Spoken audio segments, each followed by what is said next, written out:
16절의 말씀을 통해서 전환이라는 제목을 가지고 우리가 함께 하나님의 말씀을 상고하고자 합니다. 예측할 수 없는 우리의 인생을 이 땅 가운데 살아갈 때 참 불안함과 막막함과 또 막연함이 우리의 인생 가운데 도사리게 되죠. 그런 한계를 우리가 넘어서지 못하는 것으로 인해서 우리의 마음 가운데 절망과 또 낙심의 마음이 심기우기도 하지만 언제나 우리를 구속하시고 구원하여 주셨던 예수 그리스도 안에 우리의 삶이 놓여 있기에 무슨 상황과 어떠한 상황 속에서도 우리는 전환의 삶을 이룰 수 있다라는 사실들을 이 말씀을 통해서 한번 같이 상고하고 은혜를 나눌 수 있는 시간이 되었으면 좋겠습니다. 우리 그런 의미를 담아서 우리 옆에 있는 우리 성도님들과 함께 인사했으면 좋겠는데요. 주님 안에서 전환의 삶을 살아갑시다 라고 한번 인사했으면 좋겠습니다.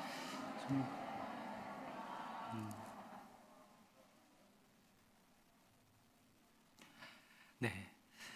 예수님 당시 이스라엘의 포도를 수확할 수 있는 시기가 있었습니다. 그 시기가 언제이냐면 바로 9월경이었습니다.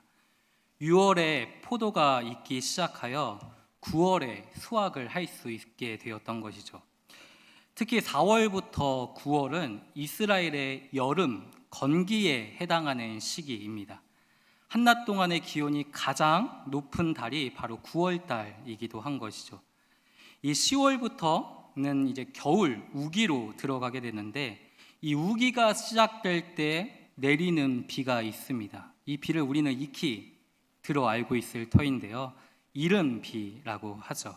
9월이 지나 이제 10월부터는 겨울 우기로 접어들게 되는데 그때 내리는 비를 이른비라고 부릅니다.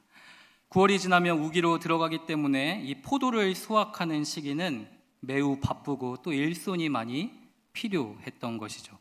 그래서 포도원의 주인들은 이 포도를 수확하기 위해 하인들, 자신들의 집에 소속되어 있었던 그 종들과 하인들을 모두 다 동원할 뿐 아니라 품삯을 받고 일하는 품꾼들을 고용하게 되었다라는 사실입니다. 이른 아침부터 장터에는 일을 기다리는 사람이 많았다라는 것이죠. 저도 학생일 때에는 아르바이트를 참 많이 했었습니다. 그런데 학업과 이제 교회 파트 사역을 병행하게 될 때에는 이 아르바이트를 하는 것조차 쉽지가 않았습니다. 그래서 시간이 확보될 때에는 일용직을 하기도 했습니다. 새벽에 일찍 인력 사무소에 나가면 일을 기다리는 사람들로 그 사무소가 가득합니다. 인적 사항을 적고 대기를 하고 있으면 인력 사무소로 사람을 보내달라는 요청이 들어오게 되죠. 어디로 가야 할지 또 어떤 일들을 감당하게 될지는 모르지만 그 담당하시는 분의 판단에 따라서 고용이 되어 일을 할 수 있게 되었습니다. 그런데 늦잠을 자서 뒤늦게 이 사무소에 도착을 하거나 기초 안전교육을 받지 못했거나 안전화와 같은 신발을 준비하지 못했을 경우에는 그날 일할 수 있는 기회와 또 확률이 굉장히 적어졌던 것이죠. 나이가 어릴 때에는 현장 경험이 없었기 때문에 더 일을 못하고 돌아오는 일들이 많았습니다. 그래서 그 속에서 기다리면서 제 이름이 일찍 호명되면 좋겠지만 또 그렇지 못할 때는 제 마음 가운데 초조함이 생기기도 했던 것이죠. 오늘 본문에도 이러한 풍경이 잘 그려지고 있습니다. 우리 본문 말씀의 1절 말씀을 한번 보시면요. 한 포도원 주인이 품꾼을 얻어 포도원에 들여보내려고 이른 아침부터 어디에 나갔다라고 말씀에 기록되어 있습니까? 장터에 나갔다라는 것을 우리는 보게 되는 것이죠. 2절 말씀을 보시면요. 포도원 주인은 장터에서 일을 기다리고 있었던 품꾼들을 고용하여 그들을 포도원에 들여보내고 있습니다. 그리고 품꾼들에게 하루 한 데나리온이라는 품삯을 약속하게 되는 것이죠. 이 한 데나리온이 얼마의 가치가 있는 돈인지 알고 계십니까? 당시 노동자의 하루 품삯에 해당하는 돈이 바로 한 데나리온이었던 것이죠. 품꾼들은 주인의 약속에 만족을 하고 포도원에 가서 일하기로 결정을 합니다. 또 3절 말씀을 한번 보실까요? 3절 말씀을 보시면 또 제3시에, 여기서 3시라는 것은 오전 9시를 가리키는 것이죠. 포도원 주인이 이른 아침에 한번 장터에 나와서 그 품꾼들에게 품삯을 약속하면서 그 품꾼들을 고용하여 자신의 포도원에 들여보냈을 뿐 아니라 오전 9시에 한 번 더 장터에 나와서 누가 있는지를 살펴보는 겁니다. 근데 장터에 누가 있습니까? 놀고 서 있는 사람들이 있었던 것이죠. 그들을 불러서 그들과 품삯을 약속하고 그들을 다시 포도원으로 들여보내는 겁니다.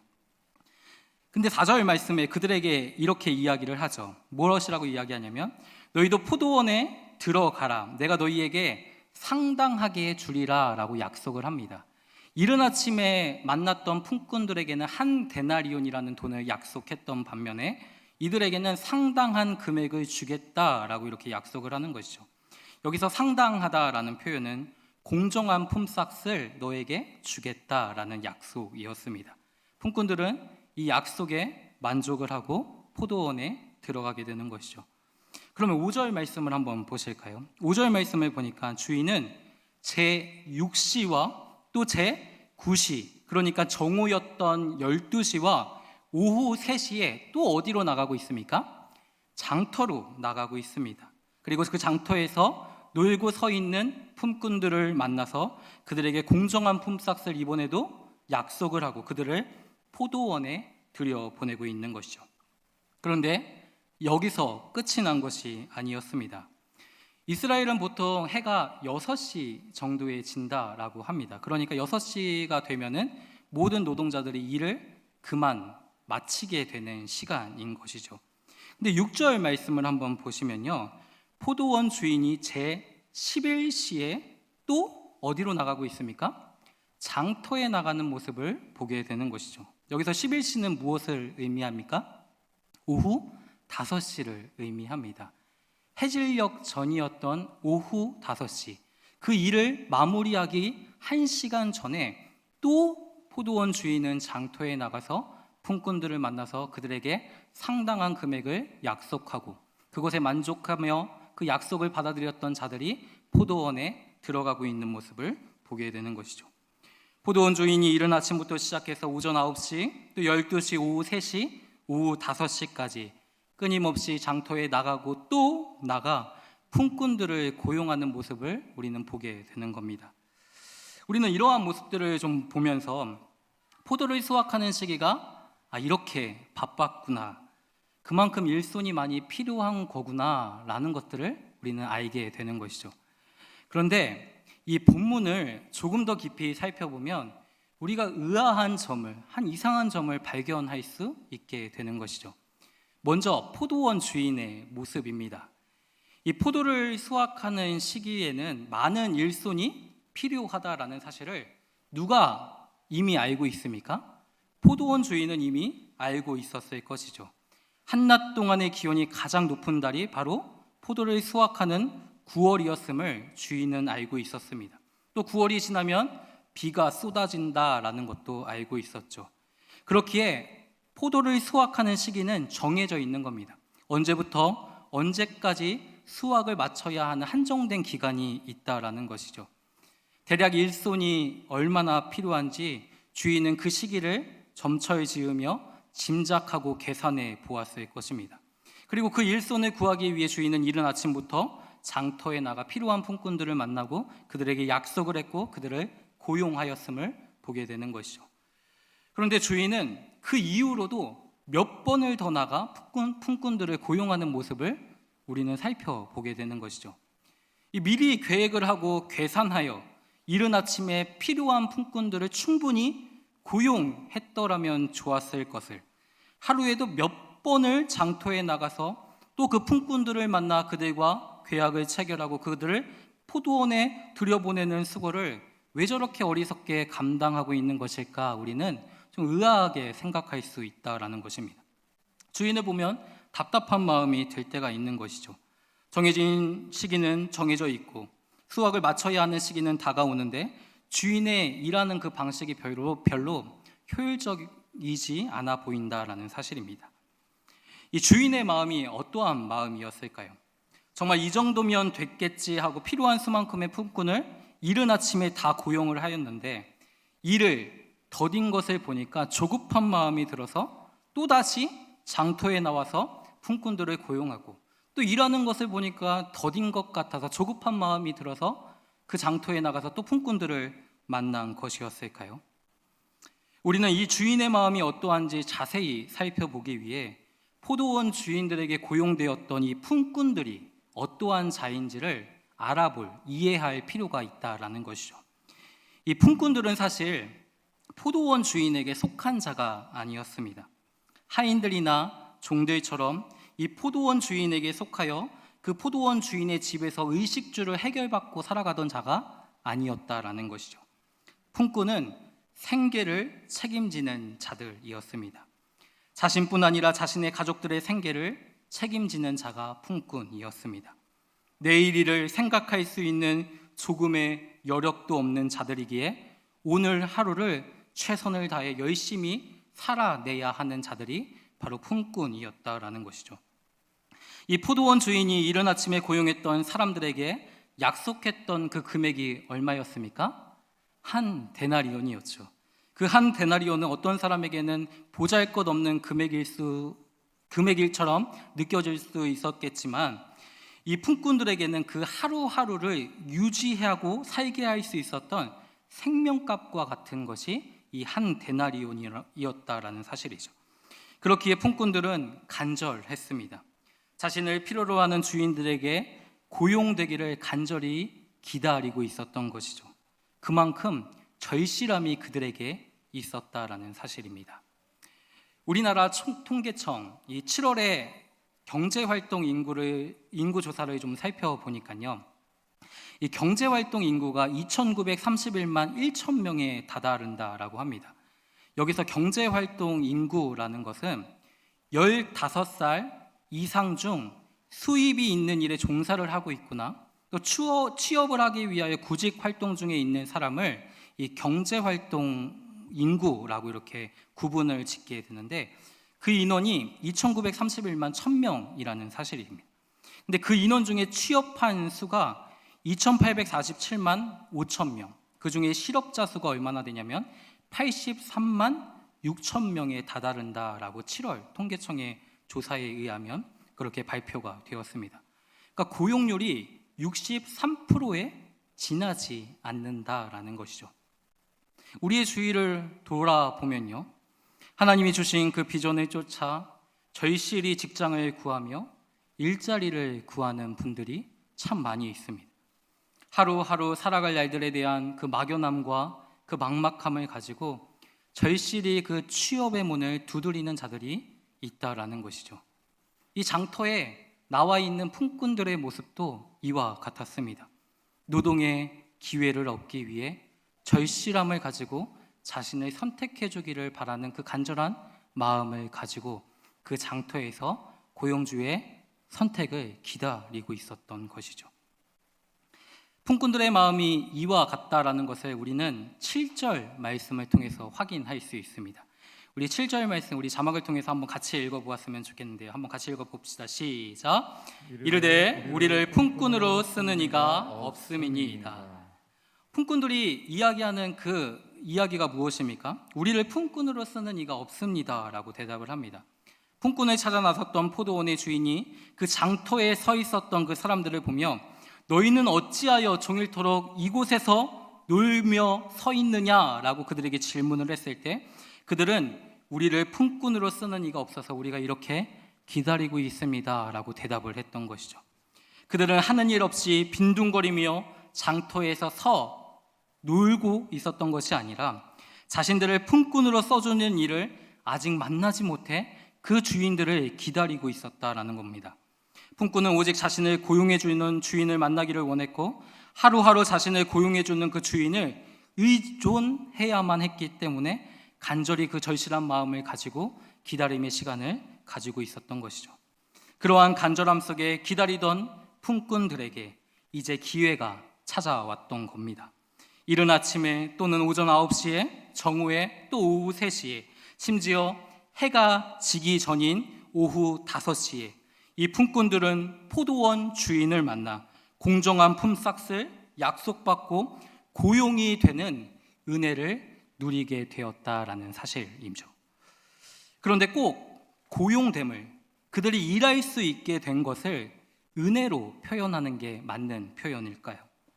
이 바쁜 수확 시기에 일손이 많이 필요하지 않습니까? 그때그때 필요에 따라 돈을 지불하고 품꾼을 고용하는 일은 포도원 주인에게는 어쩌면 당연한 일입니다. 품꾼들은 일할 수 있는 기회가 찾아오기를 기다리던 자들이었고, 포도원 주인은 일손이 필요하니까 장터에 나가서 품삯을 약속하고 그들을 고용했던 관계들이죠. 그러니까 서로의 필요에 따라서 괴산적으로 맺어졌던 관계라는 겁니다. 근데 그러한 관계, 그러한 고용됨을 우리가 은혜로 표현하는 게 진짜 맞는 표현일까요? 그러나 이 품꾼들을 고용하는 그 포도원의 주인의 관심이 어디에 있느냐라는 것을 우리가 중점적으로 좀 살펴보면 우리의 생각은 좀 달라질 수 있습니다.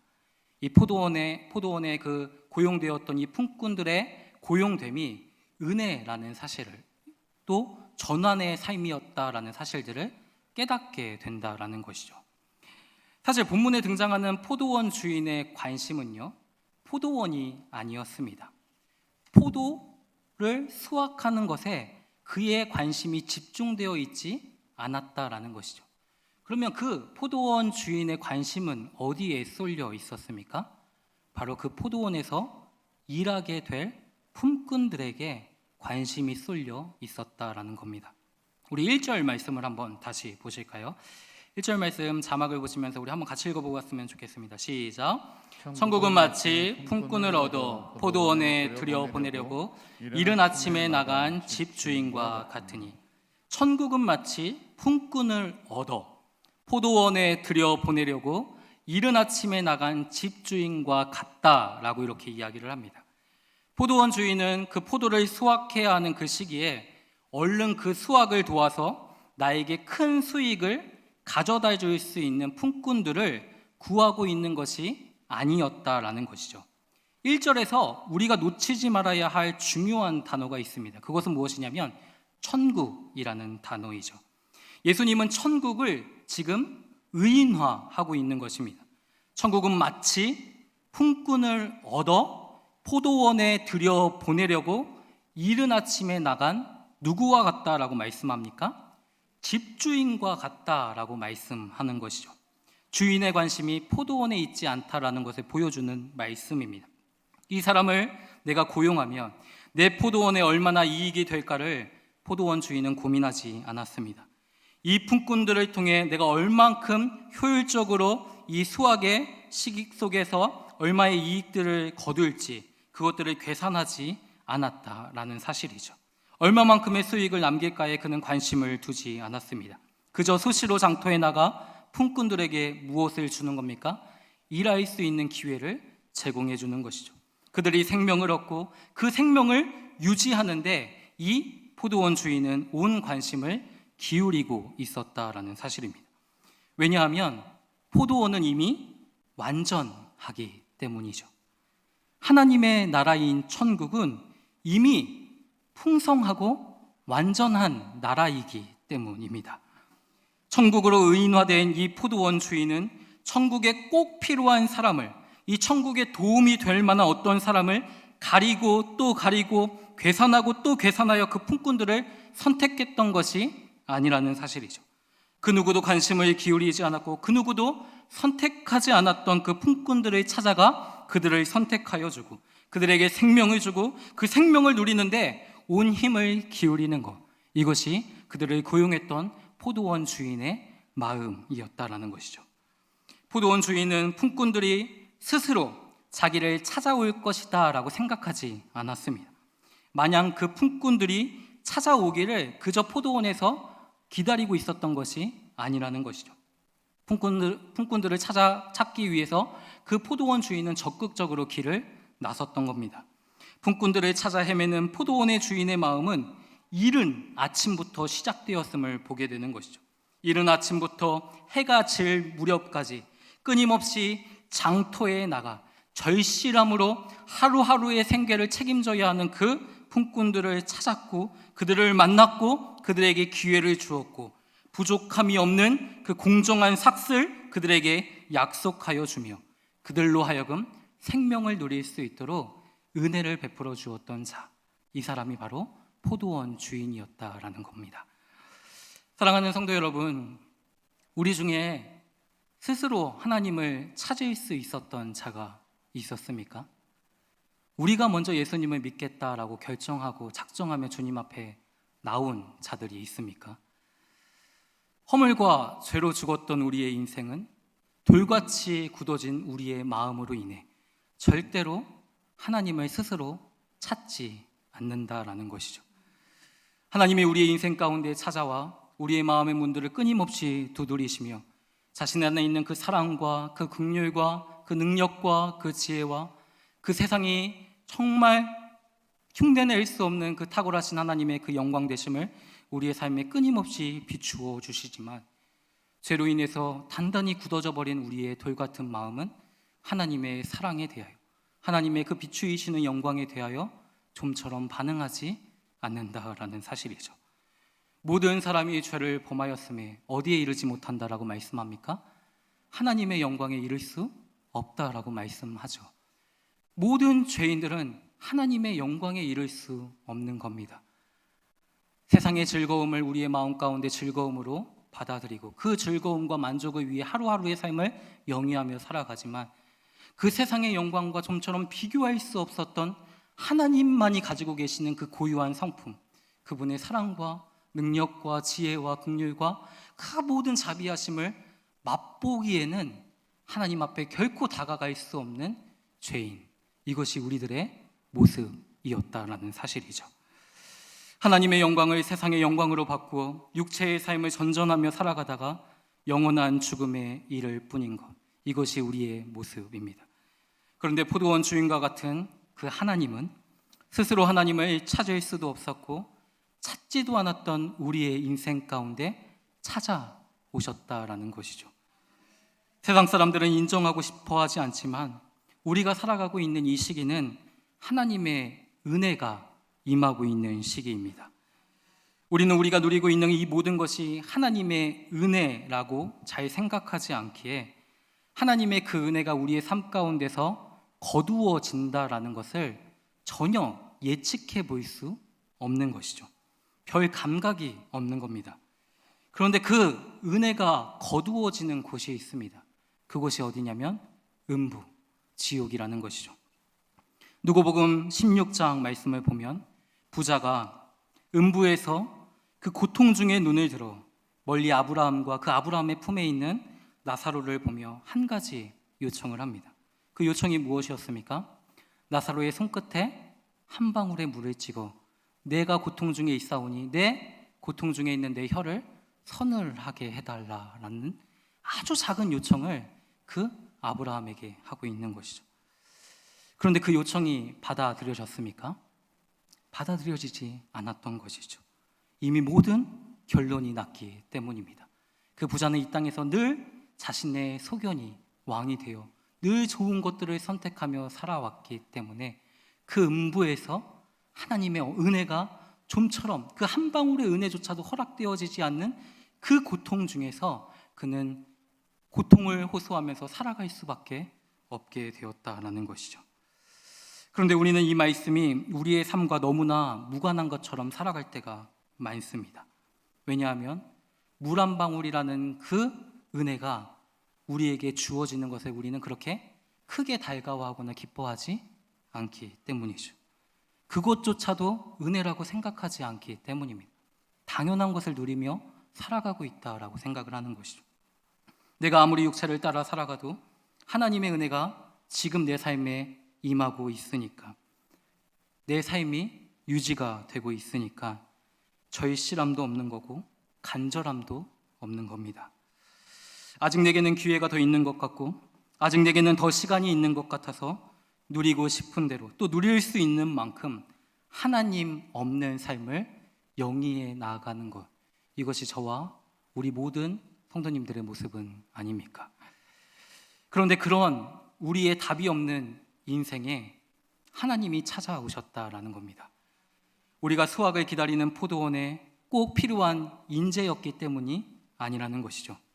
주인에게 큰 수익을 안겨줄 수 있는 어떠한 탁월함과 능력이 우리 안에 있었기 때문에 포도원의 주인이신 하나님이 우리를 선택한 것이 아니었습니다. 우리 때문이 아니라 이른 아침부터 우리를 찾아 나섰던 그 포도원 주인, 그 하나님의 긍휼과 사랑이 우리를 구원하셨다라는 사실이죠. 에베소서 2장 4절과 5절 말씀에 바울은 이렇게 에베소 성도들을 향하여 편지를 쓰며 선포하고 있습니다. 우리 자막을 한번 같이 읽어보았으면 좋겠는데요. 시작. 풍성하신 하나님이 우리를 사랑하신 그 큰 사랑을 인하여 허물로 죽은 우리를 그리스도와 함께 살리셨고 너희는 은혜로 구원을 받은 것이라. 아멘.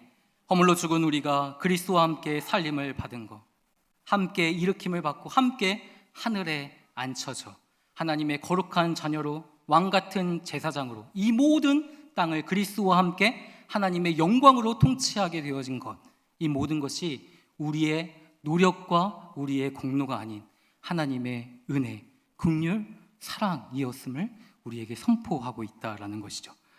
내가 찾은 것이 아니라 나를 찾으시는 하나님께 우리가 발견된 것뿐입니다. 이것이 바로 은혜라는 사실이죠. 이 포도원 주인은 품꾼들에게 어떠한 조건도 걸지 않았습니다. 품꾼들에게 있어서 포도원 주인의 부름과 그가 약속했던 그 약속은 은혜였기 때문에 품꾼들은 그 은혜에 감격하며 최선을 다해 수고를 할 뿐이었죠. 그들은 이른 아침에 부름을 받았던 오후에 부름을 받았던 관계없이 더위를 견디며 자신을 고용해 주었던 포도원 주인을 위해 최선으로 반응했을 것입니다. 그런데 그 포도원 주인이 품꾼들에게 베풀었던 그 선한 은혜에 대한 감격이 깨어지는 순간이 있었다라는 것이죠. 그것이 바로 8절 말씀입니다. 날이 저물어 포도원 주인은 청지기에게 한 가지를 지시를 합니다. 무엇이냐면 품꾼들을 불러 나중에 온 자로부터 시작하여 먼저 온 자까지 무엇을 주라는 지시였습니까? 품삯을 나누어 주라는 지시였습니다. 제일 나중에 온 자들은 누구였습니까? 날이 저물기 전 오후 5시에 부름을 받아 고작 1시간 노동을 했던 자들입니다. 그들이 짧은 시간 얼마나 열심히 일을 했는지는 모르지만 주인은 그들에게 얼마만큼의 돈을 지불하고 있습니까? 한 데나리온을 지불하고 있는 것이죠. 그러자 맨 먼저 부름을 받았던 자들은 내심 기대가 생기기 시작했습니다. 더위를 견디며 하루 종일 수고한 자신들의 그 노동에 비하면 이 제일 나중에 부름을 받은 자들의 수고는 그렇게 커 보이지 않았기 때문이죠. 그런 그들이 한 데나리온이라는 돈을 그 청지기로부터 받고 있다라면 자신들은 더 많은 품삯을 받을 수 있겠다라는 기대가 그들의 마음 가운데 생긴 겁니다. 그런데 그들이 받았던 그 품삯이 얼마입니까? 10절 말씀에 보면 또 동일한 한 데나리온을 받게 되는 것이죠. 이 한 데나리온은 이미 그들이 고용될 때 이 주인을 통해서 약속받았던 품삯이었습니다. 약속대로 주인은 그 품삯을 그들에게 어떻게 한 겁니까? 주었던 것이죠. 그들에게 준 한 데나리온은 품꾼들에게 있어서 전혀 모자란 것이 없었던 충분한 품삯이었던 겁니다. 그런데 이른 아침에 부름을 받았던 품꾼들의 반응이 어떠합니까? 감사함의 반응이 아니었던 것이죠. 11절 말씀을 보시면요, 그들은 원망을 합니다. 누구를 원망합니까? 포도원 주인을 원망하고 있죠. 12절 말씀을 한번 보실까요? 나중 온 이 사람들은 1시간밖에 일하지 않았는데 하루 종일 수고하며 견딘 우리와 동일한 품삯을 받는다라는 것이 말이 안 된다라는 것이죠. 우리가 봐도 그것은 말이 안 되어 보입니다. 우리가 그 입장에 섰더라도 우리는 동일한 반응으로 그 주인에게 반응했을 것입니다. 차등이 있었더라면 좋았을 텐데 그 주인의 그 결정과 그 행함이 그들에게는 부당함과 아쉬움으로 남을 수밖에 없었던 것이죠. 그런데 이러한 부당함과 아쉬움 속에 그들이 놓치고 있었던 한 가지 사실이 있었습니다. 그 놓치고 있었던 한 가지 사실은 무엇이냐면 품꾼인 자신을 불러 일할 수 있는 기회를 준 포도원 주인의 긍휼의 마음을 그들은 잊었다라는 사실이죠. 부당하다고 그들은 이야기하지만 부당한 것이 사실은 아무것도 없었습니다. 왜냐하면 그들은 그 주인들과 얼마만큼의 품삯을 약속받았기 때문입니까? 한 데나리온을 약속받았기 때문이고, 포도원 주인은 신실하게 그 약속을 이행했던 겁니다. 주인의 약속에 기쁨으로 참여했고 그에 대한 정당한 대가를 받았지만, 이른 아침부터 자신을 찾아 나섰던 포도원 주인의 선택과 마음은 그들에게서 사라져버렸습니다. 자신의 공로가, 자신의 수고와 자신의 노력이 조금씩 앞서고 주장되기 시작했던 것이죠. 그러자 주인을 향해 부당하다며 원망을 토로하고 있다는 것입니다. 포도원 주인은 품꾼들의 어떠함과 상관없이 그들에게 은혜를 베풀었습니다. 이것이 천국의 주인이신 하나님의 본질이라는 사실이죠. 그러나 이른 아침에 부름을 받았던 품꾼들은 이 하나님의 본질을 의심했습니다. 이 비유의 말씀에 앞서 이 마태복음 19장 말씀에 보면 예수님의 제자였던 베드로가 예수님에게 이렇게 이야기를 합니다. 보소서, 우리가 모든 것을 버리고 주를 따라 싸운데 그런즉 우리가 이제는 무엇을 얻을 수 있겠습니까? 그들을 불러주신 하나님의 긍휼과 그 사랑보다는 우리의 수고와 노력과 주를 위한 희생에 대한 어떠한 보상을 끊임없이 기대하며 살아가는 것이 제자들의 모습이었고, 오늘을 살아가는 우리들의 모습입니다. 어쩌면 이 땅에서 살아가는 우리들의 삶의 환경이 굉장히 제한적이고 굉장히 한정적이기 때문에 제자들의 삶이, 또 품꾼들의 이러한 반응이 이럴 수 있겠다라고 이해가 되기도 합니다. 그 무엇인가를 많은 사람이 바라고 있지만 한정적이기 때문에 그것들을 얻기 위해서 수많은 사람들이 경쟁하며 내 몫을 챙기기에 급급한 것이죠. 많이 일한 사람은 많이 가져가는 것이 당연하고 적게 일한 사람은 적게 가는 것이 당연한 이 세상의 이치입니다. 하지만 많이 일했다라는 것을 누가 결정하고 있습니까? 누가 그것을 결정짓고 있는지 우리는 우리 자신에게 물어보아야 한다라는 것이죠. 내가 많이 받았고 또 많이 받지 못했다라는 것을 우리는 우리 스스로 결정하고 그렇게 하나님 앞에 원망을 쏟아낼 때가 많은 것이죠. 내가 더위를 견디며 하루 종일 일한 만큼의 수익을 충분히 받지 못했다라는 것을 하나님이 결정하시지 않았음에도 불구하고 내가 그렇게 결정하고 스스로 결정하면서 우리의 인생을 살아가는 것이 우리들의 어리석은 모습입니다. 나의 삶의 처지와 소유가 많고 적음을 우리 스스로 결정하고 있고, 나의 삶의 만족과 불만족스러움을 세상의 기준에 근거하여 결정짓고 있는 것이 우리 자신의 모습이다라는 것이죠. 이 시간 우리 자신을 정직하게 이 말씀을 통해서 좀 살펴보았으면 좋겠습니다.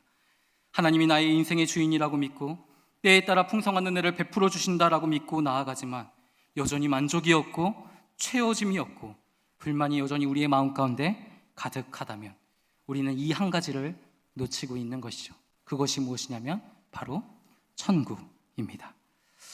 세상의 기준과 잣대라면 이른 아침에 부름을 받았던 품꾼들은 당연히 부당함을 느낄 수 있습니다. 그런데 하나님은 이 비유를 시작하시면서 그 비유 앞에 무엇을 전제하고 계십니까? 천국으로 시작하고 있는 것이죠. 불만과 부당함이 가득한 세상에 우리는 살아가지만 그런 불만과 부당함조차 평강과 희락과 기쁨으로 바꿀 수 있는 능력이 바로 천국에 있다라는 것이죠.